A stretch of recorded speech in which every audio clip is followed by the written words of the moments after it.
Our society sucks at being with, handling, and wielding anger. Many think it's only harmful and unproductive.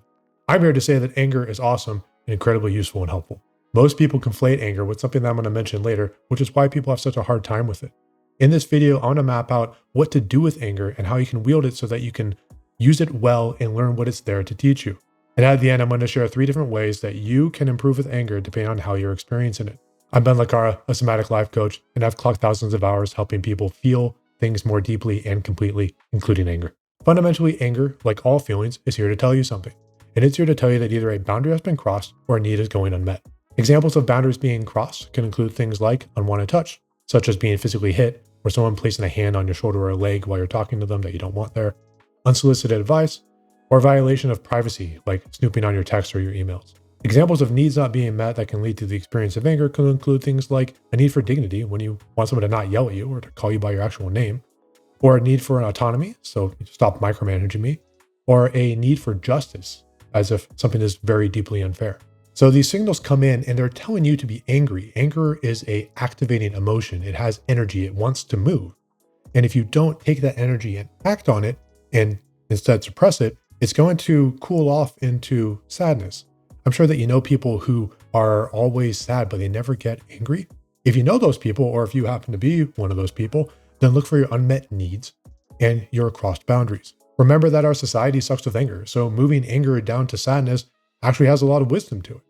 When someone's angry, they can often be separated from, they can be met with force and response, they can be shamed for having anger in the first place, they can be ignored or abandoned, versus someone who gets sad, they are often treated with sympathy or care, possibly attention, or someone's going to come and try and help. There are very big differences. So sadness is when anger isn't acted on. When anger is acted on, one of the 2 ways that it can go is in the direction of violence, which is why people have such a hang-up with anger. They're conflating it with violence. Pulling up a definition on Google, we can see that violence is the intentional use or threat, physical force or power to cause harm, injury, or death to oneself, another person, a group, or a community, encompassing physical, sexual, psychological, and emotional abuse, as well as deprivation. It can range from interpersonal acts to large-scale conflicts like war. Most people who never get angry or feel sad or are dealing with a persistent depression were on the receiving end of a lot of emotional abuse or some kind of violence, such that they internally swore to never do to others what they felt done to them. It's a noble intention, but poorly executed. Also note here that passive-aggressive behavior fits into this spot of violence. It can be harder to spot, but it can really add up, being on the receiving end of passive-aggressive actions, comments, contempt, and so forth. It can be really sneaky to try and track that one down because physical abuse is more obvious than subtle psychological ones or emotional ones. So anger is being confused or conflated with violence. Let's say that someone is doing their thing and anger comes in because a boundary has been violated or some kind of unmet need.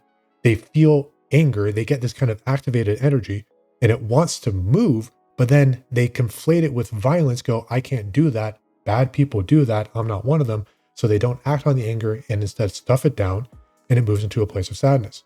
If you look at this in the context of depression, they are literally depressing their anger.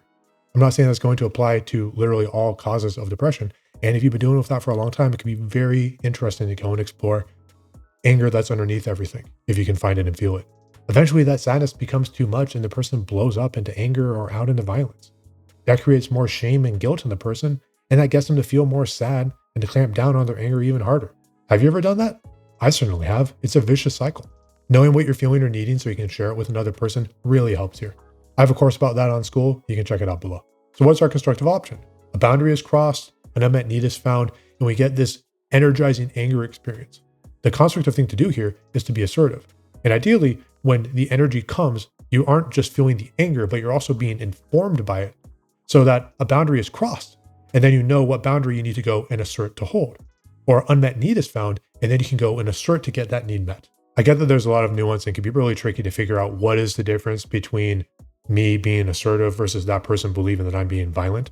So in that place, what I would like for you to hold while you move through this is that you're bringing compassion to yourself and to whoever else is involved. If your actions are coming from a place of true compassion for self and anyone else who's involved, then that is going to be in a place of assertiveness as opposed to violence. This is the difference between yelling back at someone, don't yell at me, versus firmly saying, I get that you're upset. Don't talk to me that way. If you do, I'm going to leave. Now let's zoom out and look at the whole picture so you can take what's here to make your life better. Here are 3 different things that you can do. First, if you notice that you're angry because you snapped at someone or you're doing some kind of passive aggressive behavior, it is in that moment of noticing that you can pause and ask yourself, what unmet need might I have? What boundary might have just been crossed? And then with that information, go and actually get that need met or uphold that boundary. So here we're treating the anger as the trigger to ask those questions about ourselves.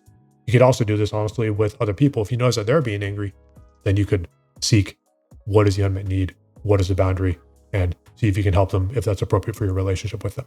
Second is that anger could be better than sadness. And I'm not talking about all sadness, because sometimes sadness is just sadness, or sadness can be mixed with something else. But when it's sadness mixed with anger, the utility here is to find the anger inside the sadness and actually blow on it to make it larger, bring oxygen to it so that it can come forward, and then you can be informed about what you need to do. We want to take the sadness and reignite the anger out of it so it can move into anger, take on that activating energy, and then you can go and assert what you need to assert with it. A sidebar about all of this, because again, I think our society sucks with anger, is that I want you to be considering anger as a genre of things. Because it's conflated with violence, typically people think that they're not angry, but they'll use words like they're grumpy or they're irritated or they're frustrated. And all of those, as far as I'm concerned, they fit inside of what I'm going to call a genre of anger. So if you're resentful, if you're just kind of peeved, put those into anger, treat them the same way, and then use that to be informed by it. Whether you're going to figure out the unmet need or the boundary that was crossed, or to go, I'm kind of upset about this, treat that as a kind of anger, and then see if you can dive into this sort of sadness anger combo and then reignite some of the anger on it so that you can gain some clarity. The third and last thing is that if you think you are being assertive, but no one likes you, or that everyone is too sensitive for you to actually be assertive, then odds are that you're actually acting with violence. And this is the time to take that feedback and see if there's ways that you can go and get your needs met without being a jerk. If this made a lot of sense to you and you want to take it further, check out what I got going on at school. If you're experiencing anger and you're not sure what to learn from it, then check out this video here.